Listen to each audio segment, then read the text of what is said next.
మరికొద్ది రోజుల్లో teacher MLC స్థానాలకు సంబంధించి ఎన్నికలు జరుగుతున్నాడన్నటువంటి వార్తలు వస్తున్న నేపథ్యంలో ఇప్పటికే అందరూ సంసిద్ధత వ్యక్తం చేస్తున్నారు. ఇటు ప్రధాన పార్టీలు కూడా తమ తమ అభ్యర్థుల్ని కూడా ప్రకటించే పనిలో ఉన్నాయి.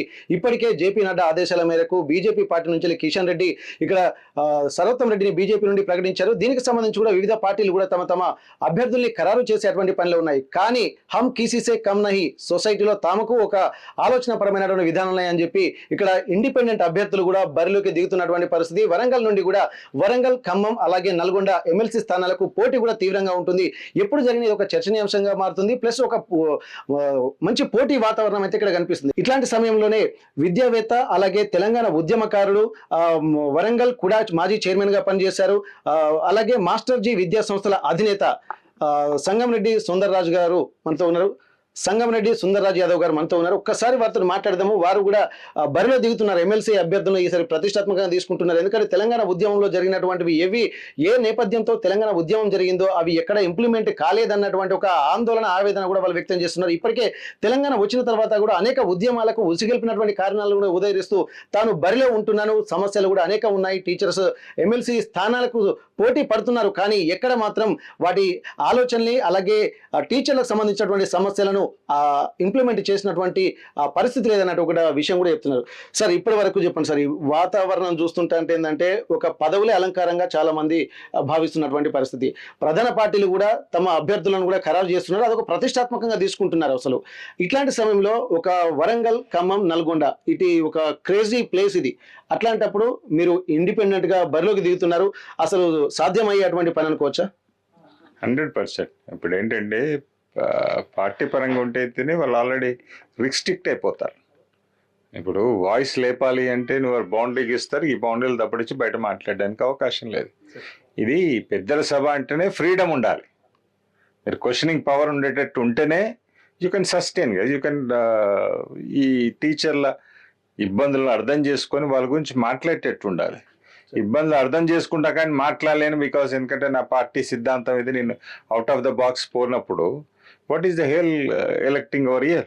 జనాలు ఎందుకు నేను ఎలక్ట్ చేసుకోవాలి? జనాలు నిన్ను ఎలక్ట్ చేసుకోవాలంటే వాళ్ళ తరఫుకెళ్ళి నువ్వు గొంతినిపియాలి, వాళ్ళ కష్టాలు తీరుస్తారనే కదా. ఇవాళ టీచర్ అనేవాడు నా దృష్టిలో ఒక సైనికుడు లాంటి వాడు. ఇవాళ దేశానికి ఒక ముగ్గురు ముఖ్యం. దాంట్లో ఒకటి రైతు, అన్నం పెట్టేవాడు, దేశాన్ని కాపాడే సైనికుడు, తర్వాత దేశాన్ని ముందుకు తీసుకెళ్ళాలి అంటే మాత్రం టీచర్ కావాలి. ఇవాళ టీచర్ లేని సైనికుడు లేడు, ఐఏఎస్ ఆఫీసర్ లేడు, చట్టసభలో ఎవరూ లేవు. కానీ వీళ్ళందరూ వారి ద్వారా తయారవుతారు, కానీ వారి గురించి మాట్లాడమంటే మాత్రం వెనుకబడిపోతారు. What is this happening? ఎవరికైనా క్వశ్చన్ అనిపిస్తుంది కదా. మా లాంటి వాళ్ళకి 32 ఏళ్ళకి వెళ్ళి ఈ ఎడ్యుకేషన్లో ఉన్న వాళ్ళకు విద్యార్థుల ఇబ్బందులు తెలుసు, టీచర్ల ఇబ్బంది తెలుసు, లెక్చరర్ల ఇబ్బంది తెలుసు, యూనివర్సిటీస్లో ప్రొఫెసర్లు పడే ఇబ్బంది కూడా తెలుసు. అన్నీ తెలిసిన వ్యక్తిగా మా గొంతు వినిపించడానికి, వాళ్ళని కాపాడడానికి ఇది దేశం కోసం సర్వీస్ అన్నట్టే. ఇప్పుడు వాళ్ళందరూ సంతోషంగా ఉన్నప్పుడే డెలివరీ మంచి చేయగలుగుతారు, టీచింగ్ మంచి చేయగలుగుతారు. వాళ్ళకున్న ఇబ్బందులన్నింటినీ అర్థం చేసుకునే వాడిగా గొంతు వినిపించడానికి ఈ చట్టసభలో రావడానికి ముందుకు వస్తున్నా. సార్ ఇప్పటి వరకు చూసినట్టయితే ప్రధాన పార్టీలకు ఒక నమ్మకం ఉంటుంది. వాళ్ళ క్యాడర్ ఉండొచ్చు, లేకపోతే ఇంకా వాళ్ళకు ఉన్నటువంటి బలాబలాల్ని కూడా వాళ్ళు సమీక్షించుకుంటారు, ఎప్పటికప్పుడు బేరీజ్ వేసుకుంటున్నటువంటి సందర్భం. ఇట్లాంటప్పుడు మీకు అసలు ఈ టీచర్స్ ఎమ్మెల్సీ స్థానాలకు సంబంధించి ఎన్నికలు జరుగుతున్న నేపథ్యంలో అసలు మీ బలం ఏంటిది? ఫస్ట్ క్వశ్చన్ ఏంటంటే ఎవరు voters? Voters are teachers and lecturers who know much about society and leaders. అంటే ఎవరికి వేయాలి, ఎవరికి వేయదు, ఎవరు మనల్ని కాపాడగలుగుతారు? ఈ పార్టీలు ఉంటే ఏంటి, దాని వెనకాల ఎన్ని నడుస్తాయో మీకు తెలుసు. ఇవాళ మా బలం మా స్టూడెంట్స్, మా టీచర్స్, మా లెక్చరర్లు. ఇవాళ గవర్నమెంట్ కావచ్చు, ప్రైవేట్ కావచ్చు, ఈ feel it one and same. వాళ్ళ ఆబ్జెక్టివ్ ఒకటే, పిల్లల్ని పైకి తీసుకురావడానికి. వాళ్ళ మేజర్ డెలివరీ చేసేది ఎడ్యుకేషన్. అంటే ఒక జ్ఞానాన్ని ప్రసాదించేవాళ్ళు. మేబీ డిఫరెంట్ కేటగిరీలో ఎస్టీ వెల్ఫేర్లు ఉంటారు, బీసీ వెల్ఫేర్లు ఉంటారు, పంచాయతీరాజులు ఉంటారు, గవర్నమెంట్ హై స్కూల్ ఉంటారు.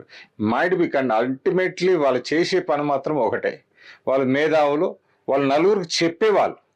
వాళ్ళు ఏదో దానికో దీనికో ప్రభావం జరిగి వెనకపోతారు అనుకోలేను. ఎవరు కరెక్ట్గా వాళ్ళ గొంతు నింపేయగలుగుతారు, వాళ్ళ ఇబ్బందులు నింపేయగలుగుతారు, వాళ్ళని ముందు తీసుకెళ్తారు, వాళ్ళకి రైట్ చాయిస్ చేస్తారని ఆలోచనతోనే, వాళ్ళ ఆ నమ్మకంతోనే నేను ఇవాళ ముందుకు వచ్చాను. ఎందుకంటే ఇవాళ ఏదో కొత్తగా ఈ ఫీల్డ్కి వచ్చి ఇవాళ నేను ఓట్లాడుకోవడానికి రావలేదు, ఏదో వెనకాల గేమ్లు ఆడడానికి రాలేదు. స్వచ్ఛంగా మీ ఇబ్బందులన్నింటినీ కౌన్సిల్లో మాట్లాడడానికి, దానికి ఒక సొల్యూషన్స్ తీసుకురావడానికి, వీటికన్నిటికీ. ఎందుకంటే నేను చెప్పేది ఏంటంటే, మా టీచర్స్ అందరి కమ్యూనిటీని ఒక సైనికుల్లాగా ఈ టీచర్లను కూడా చూడాలి. వీళ్ళకి స్పెషల్ ప్రివిలేజెస్ ఉండాలి, వేరులలాగా చూడొద్దు. మనం ఎంత రెస్పెక్టబుల్ పొజిషన్ అంటే మాతృదేవోభవ, పితృదేవోభవ, ఆచార్య దేవోభవ అంటాం. డాక్టర్ దేవోభవ, ఇంజనీర్ దేవోభవ, పొలిటీషియన్ దేవోభవ అనం కదా. అని పూజించే ప్లేస్ తల్లిదండ్రుల తర్వాత దైవ సమానంగా మనం టీచర్ని చూస్తాం. కానీ ఇవాళ టీచరే నారాజుగా ఉంటే రాబోయే తరం మొత్తం చెడిపోతుంది. ఆ తరాన్ని, భవిష్యత్తుని, భారతదేశ భవిష్యత్తును, రాష్ట్ర భవిష్యత్తును కాపాడాలంటే ఫస్ట్ టీచర్ సాటిస్ఫై ఉండాలి. సాటిస్ఫాక్షన్ కావాల్సిందండి. రోటీ కపడా వర్మకాన్, రోటీ కపడా మీరు మంచి శాలరీ ఇస్తే దొరుకుతుంది. ఒక ఇన్సెంటివ్స్లో ఒక ఇల్లు గిట్లా ఇప్పించారనుకో, they will be more happy. వాళ్ళని కోట్లు అడుగుతలేరు, లక్షలు అడుగుతలేరు కదా. వాళ్ళకి మినిమం సఫిషియెంట్ నీడ్స్ కూడా మనం అందియకుండా వాళ్ళని ఎప్పుడు పడతాం, వాళ్ళకి బెనిఫిట్స్ ఇవ్వట్లేదు, వాళ్ళకి రావాల్సినవి కూడా ఇన్ టైంకి ఇవ్వట్లేదు. మీరు అది చాలా ఘోరంగా అనిపిస్తుంది. సార్, ఇప్పటి వరకు తెలంగాణ రాష్ట్రం సిద్ధించక ముందు, ఆ తర్వాత టీచర్లు కూడా అనేక సమస్యలు, ఎప్పుడు ప్రభుత్వం అధికారంలోకి, ఏ ప్రభుత్వం అధికారంలో వచ్చినా ప్లస్ ఎన్నికలు వచ్చినా కానీ వాళ్ళ ముందు అనేక సమస్యలు ఉంచుతున్నారు. కానీ అసలు వాటిని ఇంప్లిమెంటేషన్ దిశగా, వారికి సమస్యలు పరిష్కరించే దిశగా తాత్కాలికమైనటువంటి చర్యలు తీసుకుంటున్నాం అంటున్నారు. ఇంప్లిమెంటేషన్కి వచ్చేసరికి అది ఆచరణకు సాధ్యం కావట్లేదు. ఇప్పుడు దాని పరంగా చూస్తే ఎన్నో సమస్యలు పెండింగ్లో ఉన్నాయి, తీసి ఒక చాంతాడవుతుందని చెప్పి టీచర్లు కూడా చాలా సందర్భాల్లో వాళ్ళ ఆవేదన వెళ్ళగలుగుతున్నారు. అట్లాంటప్పుడు ఇప్పుడు టీచర్స్ ఎమ్మెల్సీ స్థానాలకు ఎన్నికలు జరుగుతున్న నేపథ్యంలో మీరు ప్రధానంగా గుర్తించినటువంటి సమస్యలు ఏమున్నాయి, ఆ సమస్యలకు ఎట్లా మీరు ఉద్యుక్తులు అవుతున్నారు, వాటి సమస్యకు పరిష్కారాన్ని ఎట్లా కనుక్కుంటున్నారు, ప్లస్ ఈ టీచర్లందరికీ సమస్యలతో కొట్టుమిట్టాడుతున్న టీచర్స్ అందరికీ ఎట్లాంటి భరోసా మీరు ఇవ్వదలుచుకున్నారు? ఇప్పుడు రెండు ప్రభుత్వాలు, ఆ ప్రభుత్వం ఈ ప్రభుత్వం కాదు, మాటలకే పరిమితమైనట్టే. తెలంగాణ వస్తే మన బతుకులు మారుతాయి, మన జీవితాలు మారుతాయి, మన మీద ఫోకస్ ఉంటుంది అనుకున్నాం. ఇవాళ సిపిఎస్ అనేది కొత్త స్కీమ్, ఓపీఎస్ మార్చి సిపిఎస్ చేశారు 2003లో. అందరూ ఎప్పుడైనా రివైజ్ చేసినప్పుడు దానికంటే మంచి పాలసీని పట్టుకొస్తాం కదా. ఇప్పుడు సిపిఎస్ అనేది వాళ్ళకి ఇబ్బందికరంగా ఉన్నది. ఇబ్బందికరంగా తెలిసి కూడా మీరు ఎన్నో ప్రామిస్ చేశారు, ఇది వచ్చిన తర్వాత దీన్ని మార్క్ చేస్తాం, దీన్ని మాడిఫికేషన్ చేస్తాం అంటే ఓల్డ్ పెన్షన్ స్కీమ్ కంటే కొత్త వచ్చే pension scheme should be much better. కానీ అట్లా కాకుండా ఇబ్బందులకు నెట్టే వరకే సిపిఎస్ వద్దు, మాకు ఓపీఎస్ఏ ముద్దు అనే స్టేజ్కి వాళ్ళ యావత్తు ఉపాధ్యాయులు వస్తున్నారు. కాబట్టి వాళ్ళకి మేము డిమాండ్ చేస్తున్నాం, బరాబర్ 100% కౌన్సిల్లో మా గొంతు వినిపిస్తాం. CPS is not good, let us go for OPS are better to OPS. OPS కంటే బాగుండాలని అదొకటి మేజర్ ఇన్సిడెంట్. అది కాకుండా 37 జీవో తీసుకొచ్చారు. 317 జీవో అంటే అదొకటి వాళ్ళకు చీకటి ఆర్డర్ లాగా అయిపోయింది. ఇవాళ నీ ప్రమోషన్ వచ్చిందంటే పనిష్మెంట్ లాగా అయిపోయింది. నువ్వు ప్రమోషన్ తీసుకున్న వాటికే అది నెగిటివిటీ క్యాడర్ తీసుకోవట్లేకుండా సీనియర్ పొజిషన్ క్యాడర్ తీసుకుంటున్నారు. ప్రమోషన్ రావడితేనే నీకు సర్వీస్ అక్కడ తక్కువ ఉంటుంది. నీ టోటల్ ఇనిషియల్ సర్వీస్కి వెళ్ళి తీసుకుంటే నీకు ఆ ప్లేస్లు ఉంటారు.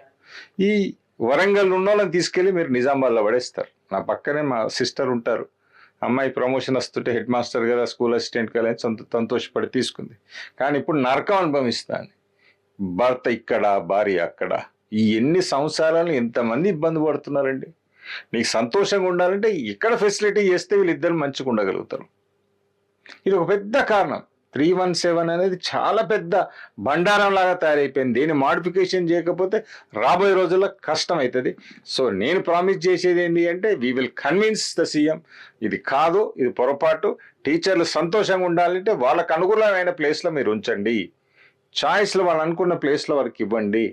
అక్కడే వాళ్ళు ఉండి పిల్లలు మంచిగా తయారు చేయడానికి అవకాశం ఉంటుంది. లేకపోతే భర్త ఒకడ, భార్య ఒకడ, ఎక్కడెక్కడో తీసుకోవడం, ఎన్నో ఇబ్బందులు పడుతుంటే ఆడ నీళ్ళు సరిగా ఉండే, వాళ్ళ ఫెసిలిటీస్ రాదు.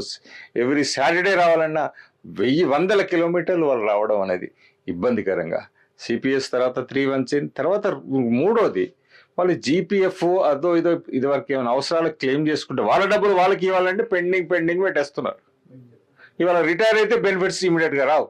రిటైర్ అయితే తెల్లారి బెనిఫిట్స్ ఇచ్చి పంపించే రోజు. కానీ ఇప్పుడు నువ్వు నెలలు, సంవత్సరాలు, ఇదేంటండి? ఇదేంటి? మనకి ఇన్ని రోజులు 30 ఏళ్ళు చదువు చెప్పి కూడా మళ్ళా మీ దగ్గర అప్పు కాశించినట్లు మీ చుట్టూ తిరగడం, డిపార్ట్మెంట్ల చుట్టూ తిరగడం, ఇన్సెంటివ్లు ఇవ్వడం, కమిషన్లు ఇవ్వడం, ఇది అవసరమా? దేశానికి వాళ్ళు సర్వీస్ చేశారు. వాళ్ళు ఎంతోమంది విద్యార్థులను తయారు చేశారు, డాక్టర్లు తయారు చేశారు, ఇంజనీర్స్ని తయారు చేశారు, పొలిటీషియన్ కూడా తయారు చేశారు. కానీ వాళ్ళ కాడికి వచ్చే వరకు ఎన్నో ఇబ్బందులు. ఇంకెన్ని చూస్తే ఘోరం అనిపిస్తుంది. స్కూల్స్కి వెళ్ళి చూస్తే డిసెంబర్లో రిటైర్ అవుతారు, అకాడమిక్ ఇయర్ ఏప్రిల్ ఎండ్ అవుతుంది. మరి ఏప్రిల్ వరకు ఎవరు చెప్పాలి? కొత్త రిక్రూట్మెంట్ రాదు, కొత్త ట్రాన్స్ఫర్ రాదు. ఎవరు నష్టపోతున్నారు? ఇవాళ తెలంగాణ బిడ్డ నష్టపోతున్నాడు, భారతదేశ బిడ్డ నష్టపోతున్నాడు. మీది ఎట్లుండాలి? మన అకాడమిక్ క్యాలెండర్ లాగానే ఉండాలి కదా. ఈ డేట్లో నువ్వు రిటైర్మెంట్ ఇవ్వాలనగా ఎక్స్టెన్షన్ 4 months ఇస్తే ఏం పోతుంది? మీ స్కూల్ నడవదా? మీ పాలసీలు ఎట్లుండాలి? రిక్రూట్మెంట్ కూడా అకాడమిక్ ఇయర్ బిఫోర్ ఉండాలి, రిటైర్మెంట్ కూడా అకాడమిక్ ఇయర్ ఎండ్ ఉండాలి. మీ ప్రమోషన్స్ కూడా పాలసీస్ కూడా ఎట్లుండే, ఎప్పుడు ప్రమోషన్ ఇచ్చినా, ఎప్పుడు ట్రాన్స్ఫర్ చేసినా అది అకాడమిక్ ఇయర్ బిఫోర్ సమ్మర్లే జరిగితే ఎక్కడ పోయినా కొత్త ఎత్తుగా ముందర పోవడానికి అవకాశం కదా. ఇది ఒకటి చూస్తుంటే ఇంకోటి బేసిక్ 390 పే ఉన్నది. 1989 93 రిక్రూట్మెంట్ అయ్యారు. వాళ్ళకి ఇంక్రిమెంట్ ఇయ్యరే, వాళ్ళ సర్వీస్ కౌంట్ చేసి వాళ్ళకి ఇంక్రిమెంట్ ఇవ్వాలి కదా. ప్రామిస్ చేసినాయి. ఇవాళ రేవంత్ రెడ్డి గారు ప్రామిస్ చేశారు కాంట్రాక్ట్స్ సర్వీస్ ఉన్న వాళ్ళందరినీ రెగ్యులైజ్ చేస్తాను. ఏడ రెగ్యులరైజ్ చేశారు? ఎందుకు వీళ్ళ జీవితాలతో ఆడుకుంటున్నారు? ఇవాళ ఇవన్నిటిని ప్రశ్నించడానికే నేను కౌన్సిల్కి నాకు అవకాశం కల్పించనంటున్నా. నేను ఏ పార్టీ ప్రజల్లో పడకుండా నిలబెత్తు డైరెక్ట్గా మీ గురించి కొట్లాడడానికి, మీ గొంతునే అక్కడ నిలబెట్టడానికి, మాట్లాడడానికి, ఆడికి వెళ్ళడానికి సందేశం ఉన్నా. మాకు స్పెషల్ ప్రివిలేజెస్ రావాలి, ప్రతిదీ నాన్ ట్యాక్సబుల్గా మాకు వస్తువులు అందియాలి. ఇవాళ సైనికుడు అయితే ఎన్ని ఇస్తున్నారండి బెనిఫిట్స్? ఒక టీచర్కి ఇస్తే తప్పేంటి? వేరే దేశాలలో చూస్తే అలా టీచర్ లేని ఏ ఉద్యోగం లేదు కదా, ఏ వ్యవస్థ లేదు కదా. ఏదైనా టీచర్ లేకుండా వ్యవస్థ అవుతుందా చెప్పండి? ఇప్పుడు ఈ ఇన్సెంటివ్స్ లేక రాబోయే రోజుల్లో నీకు టీచింగ్ ప్రొఫెషన్ రావడానికి ఎవరు ముందుకు రావట్లేదు. టీచింగ్ అనే బల్మీటికి టీచింగ్లకు వస్తే ఏది దొరకనప్పుడు ఇటుకి వస్తుంది. క్రీమ్ అంతా ఎక్కడికో పోతుంది కదా. అంటే నీ క్రీమ్ లేని టీచర్స్ దొరికితే రాబోయే తరం మొత్తం నష్టపోతారు, దేశం నష్టపోతుంది, రాష్ట్రం నడిచిపోతుంది. ఇవన్నీ దృష్టిలో పెట్టుకొని నేను ఉపాధ్యాయ సోదరి సోదరులను కోరుతున్నా, నాకు ఒక్క అవకాశం ఇచ్చి చూడండి. మీ గొంతునై ఎలాంటి ప్రెషర్ పడకుండా ఇండిపెండెంట్గా మాట్లాడడానికి నాకు అవకాశం ఇవ్వండి. ఈ సమస్యలకన్నిటికీ ఫుల్ స్టాప్ పెట్టడానికి మీరు ఆశీర్వదిస్తారని కోరుకుంటున్నాను. సార్ ఇప్పటి వరకు అయితే కొన్ని యూనియన్స్ ఉన్నాయి, టీచర్స్ యూనియన్స్ కూడా ఉన్నాయి సార్. దానికి ఏంటంటే ఒక్కొక్కరు అఫిలియేట్ అయిపోయిన, అంటే బాండింగ్ అనేది ఒక్కొక్క పార్టీ తోటి వీళ్ళు ములాఖత్ అయినటువంటి సందర్భాలు కూడా చూస్తున్నాం సార్. అట్లాంటప్పుడు ఇప్పుడు మిగిలినటువంటి వాళ్ళు రాజకీయ పార్టీలు మేము ఇప్పటికీ ఇచ్చే హామీలు ఇస్తున్నాం అని చెప్పి వాళ్ళ అభ్యర్థులను బరిలో దిస్తున్నటువంటి నేపథ్యంలో ఇప్పుడు మీరు ఇంత ఆలోచిస్తున్నారు టీచర్ సమస్యల గురించి, ఎందుకంటే ఒక విద్యావేత్తగా మీరు ఇంత పని చేస్తున్నారు కాబట్టి ప్రతిదీ కొద్దిగా కూలంకషంగా చాలా డెప్త్గా మీరు మాట్లాడుతున్నటువంటి మాటలు మనకు స్పష్టంగా కనిపిస్తుంది. అట్లాంటప్పుడు ఇక్కడ నిజంగా ఈ ఇండిపెండెంట్ గా మీరు బరిలోకి వెళ్ళిన తర్వాత వాళ్ళ గొంతు మీకు, అంటే వాళ్ళకి మీకు సపోర్ట్ అనేది ఏ విధంగా వస్తుందని అనుకుంటారు సార్? ఎందుకంటే తమ అభ్యర్థులు లేరనేటువంటి వీళ్ళని ఎందుకు పట్టించుకోవాలన్నటువంటి ఆలోచన కూడా వాళ్ళు రావచ్చు కదా. అట్లాంటప్పుడు మీరు దాన్ని ఎట్లా ఎఫోర్డ్ చేయగలుగుతారు? ఇప్పుడు సంఘాలన్నీ ఉన్నాయి, సంఘాలునే సమస్యలు ఉన్నాయి. మరి సంఘాలు ఉంటే ఇప్పుడు సమస్యలకు పరిష్కారం రావాలి కదా. పరిష్కారం తెచ్చినప్పుడు ఆ సంఘాలతో వాళ్ళ సంతోషంగా ఉంటారు. మరి ఇంత పెద్ద పెద్ద సంఘాలని చెప్పుకుంటే మరి ఈ 317 జీవో మీద ఏంటి? మీరు దాన్ని ఎందుకు రద్దు చేయించలేదు? దాన్ని ఎందుకు మాడిఫై చేయించలేదు? సిపిఎస్ను ఎందుకు దాన్ని మాడిఫికేషన్ చేయలేదు? ఈ పెద్ద పెద్ద సమస్యలు ఉన్నాయి కదా. మరి ఈ అన్ని సంఘాలు ఇన్ టైంగా వాళ్ళ బెనిఫిట్స్ అందుతున్నాయా? ఇవన్నీ అడగవలసిన బాధ్యత వాళ్ళది కదా. ఇప్పటి వరకు కౌన్సిల్లో వాళ్ళు ఉన్నారు, వాళ్ళు ఏం చేశారు? ఎక్కడో ఒకడ పార్టీలతో ములాఖాత్ అయిపోతున్నట్టే కదా. ఇక్కడ పార్టీలకు ములాఖాతు కాకుండా వీళ్ళ గొంతుగా, వాళ్ళ టీచర్ల గొంతుగా మనం సాధించితే ఇంకోరికి అవకాశం లేదు, వాళ్ళకే అవకాశం వస్తుంది. ఈ సమస్యలు ఉన్నప్పుడే ఇంకోరు ఎంట్రీ ఇస్తారు. ఆ భరోసా ఇవ్వడానికి ఇవాళ నేను వస్తున్నా. 100% వీ విల్ ఛాలెంజ్. మనం అందరం కలిసి మన సమస్యలకు ఫుల్ స్టాప్ పెట్టగలుగుతాం మనం ఐక్యతగా ఉంటే. ఇవాళ ఒక్కరోజు మొత్తం అన్ని స్కూల్స్ బంద్ చేసి చూడండి సినిమా ఎట్లుంటుందో. ఇవాళ మనం లేకుంటే వ్యవస్థ నడుస్తుందా? ఇవాళ తెలంగాణ ఒక్క దాంట్లో 80 లక్షల విద్యార్థులకు మనం చదువు చెప్తున్నాం. అది ప్రైవేట్ కావచ్చు, గవర్నమెంట్ కావచ్చు. ప్రైవేట్ సెక్టర్ అయినా గవర్నమెంట్ సెక్టర్ చాలా ఇష్యూస్ ఉన్నాయి. ఇవాళ ప్రైవేట్ సెక్టర్లో రీఎంబర్స్మెంట్ టైం ఇన్ టైం రాకుంటే వాళ్ళ శాలరీస్ కూడా ఇన్ టైంకి రావట్లేదు. ఎవరికి ఈ బాధ? నువ్వు ఫీజు కట్టవు, ఆ పిల్లోని కట్టనివ్వవు. నువ్వు ఓకే, రాజశేఖర రెడ్డి గారు ఈ స్కీమ్ తీసుకొచ్చారు, పేద పద్యాలకు చాలా అడ్వాంటేజ్ అయింది. కానీ ఇన్ టైం పే చేస్తే కదా, నువ్వు ఇవ్వాలైనా రేపైనా పేమెంట్ చేయవలసిందే. ఇన్ టైంగా పేమెంట్ చేస్తే స్కూల్ ఫంక్షనింగ్ మంచిగా నడుస్తుంది, కాలేజ్ ఫంక్షనింగ్ మంచిగా నడుస్తుంది, సాలరీస్ ఇన్ టైం పడుతుంది, బాగుపడతారు కదా. నువ్వు అటు వాళ్ళని ఇబ్బంది పెడుతున్నావు, ఇటు గవర్నమెంట్ సెక్టర్లో ఈ సిపిఎస్ అని 317 జీవో అని ఇన్ టైం కదా బెనిఫిట్స్ ఇవ్వకుండా, స్కూళ్ళల్లో వాటర్ సరిగా లేకుండా, టాయిలెట్స్కి మినిమం వాటర్ సప్లై లేదు, మెయింటెనెన్స్ ఇవ్వకుండా నీకు స్కూల్ నడపాలంటే పాసిబిలిటీ ఎట్లా చెప్పండి? ఏ ప్రిన్సిపాల్ అయినా ఏ టీచర్లైనా ఎంత చక్కగా చెప్పినా మినిమం ఫెసిలిటీస్ ఉండాలి కదా. ఫెసిలిటీస్ క్రియేట్ చేసే బాధ్యత ఈ గవర్నమెంట్లది. ఓకే సార్, ఇప్పటి వరకు అయితే మీరు చూసినట్టయితే ఇప్పుడు ఇంతమంది ప్రభుత్వ పాఠశాలలో చెప్తున్నటువంటి ఉపాధ్యాయులు కూడా they are well educateds and మంచి క్యాపబిలిటీ ఉన్నటువంటి వాళ్ళు, ఎంతో కాంపిటీషన్లో టీచర్లుగా గుర్తింపు పొందినటువంటి వాళ్ళు. అయినప్పటికీ కూడా ప్రభుత్వ పాఠశాలల్లో కంటే ప్రైవేటు పాఠశాలల్లో కూడా ఎక్కువ ర్యాంకులు వస్తున్నాయి. అట్లాంటప్పుడు వాళ్ళకు కూడా కార్పొరేట్ వ్యవస్థలాగా ఎదిగిపోతుంది. ప్రభుత్వ పాఠశాలలో మొత్తం రోజులు డిక్రీజ్ అయిపోతున్నాయి. వాళ్ళ స్కూళ్లకు పిల్లలు పంపించాలంటే ఒక యుద్ధమే చేయాల్సినటువంటి పరిస్థితి వస్తుంది. అట్లాంటప్పుడు ఇంత వెల్ క్వాలిఫైడ్ టీచర్స్ ఉన్నప్పటికీ కూడా వీళ్ళ సమస్యలే అసలు వీళ్ళను ప్రభుత్వ పాఠశాల ముందుకు రానియకుండా అవుతున్నాను భావించవచ్చా? 100%. ఇప్పుడు ఏంటండి, నేను ఫస్ట్ అంటున్నా కదా, టీచర్ సంతోషంగా ఉండేలా చూడండి. వాళ్ళకి మినిమం ఫెసిలిటీస్ అన్నీ దొరికినాయా లేదండి. నాకు కడుపు నిండా అన్నం పెట్టినప్పుడు నేను 100%గా టీచ్ చేయడానికి నేను ముందరికి వస్తా. ఓ స్కూల్స్లో చాక్ పీసులు లేని స్కూల్ ఉంటాయండి. నేను బాత్రూమ్ వాడలేను, అమ్మాయిలు ఉంటారు వాళ్ళు వాడలేరు. నీకు ఆ ఇన్ఫ్రాస్ట్రక్చర్, మినిమం ఇన్ఫ్రాస్ట్రక్చర్ ప్రొవైడ్ చేసినాక నీకు ర్యాంకులు తీసుకురాకపోతే అప్పుడు టీచర్ని అడగండి. ఇక్కడ the best teachers are available in the government sector, but only problem is they doesn't have a good support from the government. ఈ పర్ఫెక్ట్ సపోర్ట్ ఇవ్వండి, మిరాకిల్ చేస్తారు. ఆ చేసే శక్తి గవర్నమెంట్ టీచర్స్కి ఉంది. కాకపోతే అక్కడున్న పరిసరాలు వాళ్ళని అలా చేయనీయకపోతుంది. వాళ్ళకి అదే కాకుండా ఏ గవర్నమెంట్ స్కీమ్ అయినా వీళ్ళ ముందర ఊళ్ళో మొత్తం పని వీళ్ళే చేయాలి. అంటే they are bounded to for teaching, not for other things కదా. మీరు ఏ సర్వే చేయాలన్నా వాళ్ళతోనే చేపిస్తారు, ఇంకేది చెప్పాలన్నా చేపిస్తారు. ఇటు స్కూల్ క్లాసులు చెప్పాలన్నా, ఇటు రెవెన్యూ డిపార్ట్మెంట్ వర్క్ చేయాలన్నా, ఏం చేయాలి వాళ్ళను? నేను ఒకటే వాళ్ళని చెప్తున్నా, teachers not to be disturb. వాళ్ళ జాబ్ వాళ్ళని సైనికుల్లాగా పనిచేసేటట్టు చేయాలి. వాళ్ళకి స్పెషల్ ప్రివిలేజెస్ ఇవ్వాలి. ఎట్టి పరిస్థితుల్లో వాళ్ళకి వచ్చే బెనిఫిట్స్ ఇన్ టైమ్గా పే చేయాలి. రిటైర్మెంట్ అయితే నెక్స్ట్ డేనే అకౌంట్ అయ్యేటట్టు ఉండాలి. 317ను మోడిఫికేషన్ చేయాలి. సిపిఎస్ను రద్దు చేసి ఓపీఎస్ చేసుకుంటే ఓపీఎస్ కంటే బెటర్ మోడిఫైడ్ తీసుకురావాలి. ఇవన్నీ చేస్తేనే రాబోయేలో ఇన్సెంటివ్గా హ్యాపీగా కొత్త జనరేషన్స్ టీచింగ్ ప్రొఫెషన్ రావడానికి ఉత్సాహం చూపిస్తారు. ఓకే సార్, ఇప్పటి వరకు మీరు చాలా విషయాలు మీరు మన ఎమ్మెల్సీ అభ్యర్థిగా బరిలోకి దిగే ముందు కూడా చాలా విషయాలు మీరు చెప్తున్నారు. అట్లాంటప్పుడు ఈ ఓటర్లకి అంటే ఎవరైతే టీచర్స్ ఉన్నారో వాళ్ళకి ఆర్టీవీ తరపు నుంచి ఏం చెప్పదలుచుకున్నారో, అసలు మీ మాటగా ఎవరైతే ఓటర్ ఉన్నారో వాళ్ళకి భరోసా ఇచ్చే మాటలు ఏమన్నా మీరు చెప్పగలుగుతారా?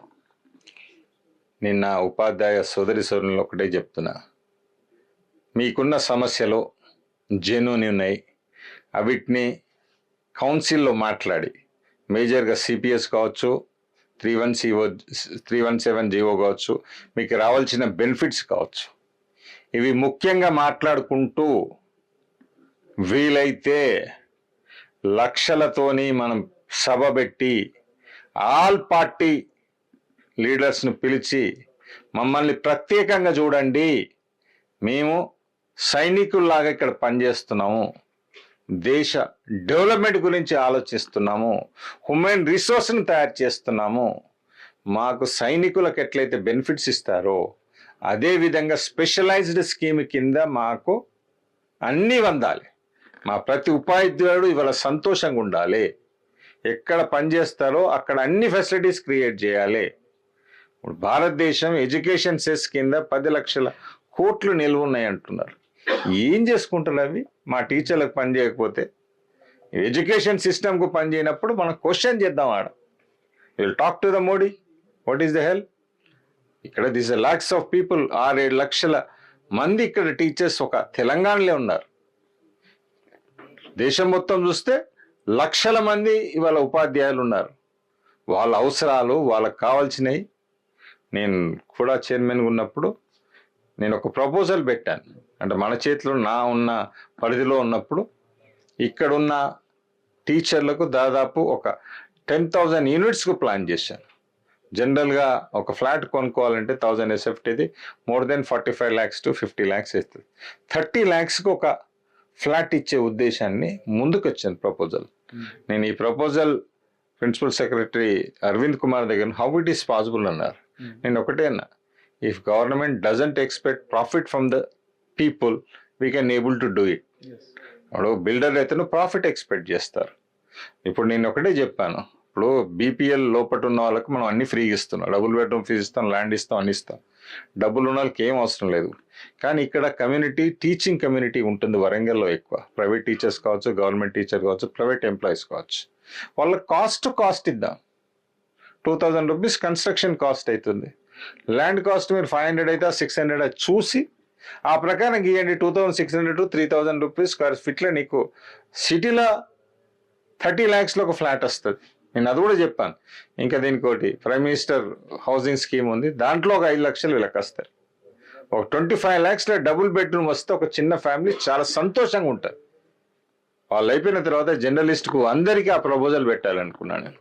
కానీ ఫస్ట్ స్టేజ్గా మా ట్రస్ట్మాకి వెళ్ళి అఫీషియల్గా ఎవరు కొంటారు అని మాట్లాడారు. నేను మా అసోసియేషన్కి వెళ్ళి ఒక లెటర్ ఇప్పించాను. 1000 units are required for us. Minimum first 1000 units మేము కొనడానికి రెడీగా ఉన్నా, ఇవి కమ్ అప్ అని చెప్తే వరంగల్కి వచ్చారు. అప్పుడు కలెక్టర్ గారితో మాట్లాడి ఒక పైలట్ ప్రాజెక్ట్ కింద 2 acres మాకు హంటర్ రోడ్ అలాట్మెంట్ చేయడం జరిగింది. కానీ ఈ ఎలక్షన్ నోటిఫికేషన్ వచ్చి ఆ ఇబ్బందులు పడ్డాయి. కానీ అదొక మంచి ప్రపోజల్. మనం అవకాశం దొరికి నేను కౌన్సిల్ ఉంటే సీఎం గారితో మాట్లాడతాం. మీరు ఎవరెవరికో ల్యాండ్స్ ఇచ్చిపోతున్నారు, ఒక పేదవాళ్ళకి నీ కాస్ట్ నేనేం చీప్గా ఇవ్వని అనట్లేదు. మీ డిపార్ట్మెంట్కి నష్టపడను, దాని వర్త్ ఏంటుందో వాల్యూ ప్రకారం ఇవ్వండి, మేమే కొట్టుకుంటాం. లేకపోతే ఒక బాడీ కన్స్ట్రక్ట్ చేసి కాస్ట్ మీరు ఇవ్వగలిగితే ఎంతో మంది మిడిల్ క్లాస్ వాళ్ళకి బెనిఫిట్ జరుగుతుంది. మేజర్లీ మా టీచింగ్ కమ్యూనిటీకి బెనిఫిట్ జరుగుతుంది. ఇలాంటివన్నీ తీసుకురావాలంటే మీరు నన్ను ఆశీర్వదించాలని కోరుతున్నాను. Okay, thank you sir. అయితే ఇప్పటివరకే టీచర్లకు అనేక సమస్యలు ఉన్నాయన్నట్టు వారి మాటలోనే కనిపిస్తుంది. ఓపీఎస్ తీసుకొచ్చి, అంటే ఓపీఎస్ ఎత్తేసి సిపిఎస్ తీసుకొచ్చారు. అంటే ఓల్డ్ పెన్షన్ స్కీమ్ కంటే బెటర్ రావాలి కానీ తప్ప దాన్ని అదే గొప్పగా అనుకునే విధంగా ఇప్పుడు సిపిఎస్ రావడం వల్ల టీచర్లు కూడా చాలా అనేక ఇబ్బందులు పడుతున్నారు అంటున్నారు. ఇప్పటికీ 317 జీవో వల్ల కూడా చాలా మంది తమ స్థానికతను కోల్పోయి వేరే జిల్లాలకు వెళ్ళలేక తమ కుటుంబాలతో గడపలేక అనేక ఇబ్బందులు పడుతున్నట్టు స్పష్టంగా చెప్తున్నారు. అయితే ఇవన్నిటిని దృష్టిలో పెట్టుకొని గతంలో ఉన్న ఆ హామీలు కూడా ఎక్కడ ఇంప్లిమెంటేషన్ అయినటువంటి దాఖలాలు లేవు. కాబట్టి ఇప్పటి వరకు ఉన్నటువంటి ప్రభుత్వాలతో అఫిలియేట్ అయినటువంటి సంఘాలు కూడా వాళ్ళకు అనుకూలంగానే వాళ్ళు వ్యవహరిస్తున్నారు, వాళ్ళ ఆలోచనలను ఇంప్లిమెంట్ చేస్తున్నారు తప్ప టీచర్ల సమస్యలను ఎక్కడ సమస్యల పరిష్కారానికి కృషి చేసినట్టుగా కూడా కనిపించట్లేదు. కాబట్టి మొదటి నుంచి తాను విద్యావేత్త, తెలంగాణ ఉద్యమకారుడిగా, తెలంగాణ కష్ట సుఖాలు తెలిసినటువంటి వ్యక్తిగా, అలాగే కూడా చైర్మన్ గా కూడా గతంలో పనిచేశారు. అందులోనూ స్వతహాగా ఒక తను మాస్టర్ జీ విద్యా సంస్థల అధినేత ఉండడంతో ఒక అడ్మినిస్ట్రేషన్ మీద చాలా కమ్యూనికేషన్ నాకున్నాయి. దాని వాట్ ఈస్ వాట్ అన్నట్టు ఒక క్లారిటీ కూడా తనకున్నది. కాబట్టి రాబోయే రోజుల్లో టీచర్ల వ్యవస్థకు మొత్తానికి కావాల్సినటువంటి ఒక మంచి వ్యవస్థ, అంటే నాట్ ఓన్లీ నల్గొండ, ఖమ్మం, వరంగల్ ఇక్కడే కాకుండా టీచర్ల అస్తిత్వాన్ని నిలబెట్టే విధంగా ప్రభుత్వం దృష్టికి తీసుకెళ్తామని చెప్పి అంటున్నారు. ఇవన్నింటినీ కూడా ఇంప్లిమెంట్ చేయాలంటే ఖచ్చితంగా ఒక సమర్థవంతమైనటువంటి నాయకుడు మనకు కావాలన్నటువంటి ఒక సూచనలు చేస్తున్నారు. యావత్ టీచర్ లోకానికి కూడా ఒక విజ్ఞప్తి చేస్తున్నారు. మొదటిసారిగా కూడా ఈసారి నన్ను ఆశీర్వదిస్తే, ఇప్పటికే కొన్ని ప్రపోజల్స్ కూడా చైర్మన్ గా ఉన్నప్పుడే టీచర్లకు సంబంధించి నేను చెప్పాను. కాబట్టి ఇంప్లిమెంట్ జరిగితే చాలా అద్భుతమైనటువంటి ఫలితాలు వచ్చేది. కానీ అవి ఇంప్లిమెంటేషన్ లేకపోవడం వల్ల అనేక మంది టీచర్లు కూడా ఇబ్బందులు పడుతున్నారు. కాబట్టి ఈసారి మాత్రం మరొక కొత్త విధంగా ఒక ఆంటర్‌ప్రెన్యూరల్ మైండ్ సెట్ తో నేను వస్తున్నాను. కాబట్టి టీచర్లందరూ రెడీగా ఉండండి, ఎమ్మెల్సీ అభ్యర్థిగా నన్ను గెలిపించండి అన్న ఒక ఎమ్మెల్సీ అభ్యర్థిగా నన్ను గెలిపించనన్న ఒక విజ్ఞప్తి కూడా చేస్తున్నటువంటి పరిస్థితి. హనుమకొండ నుండి కెమెరా పర్సన్ రాజుతో వెంకటరత్నం, RTV వరంగల్. మరిన్ని వీడియోస్ కోసం ఛానల్ ని సబ్స్క్రైబ్ చేయండి. లేటెస్ట్ అప్డేట్స్ కోసం వాట్సాప్ ఛానల్ ని ఫాలో అవ్వండి. ఆ లింక్ డిస్క్రిప్షన్ లో ఉంది.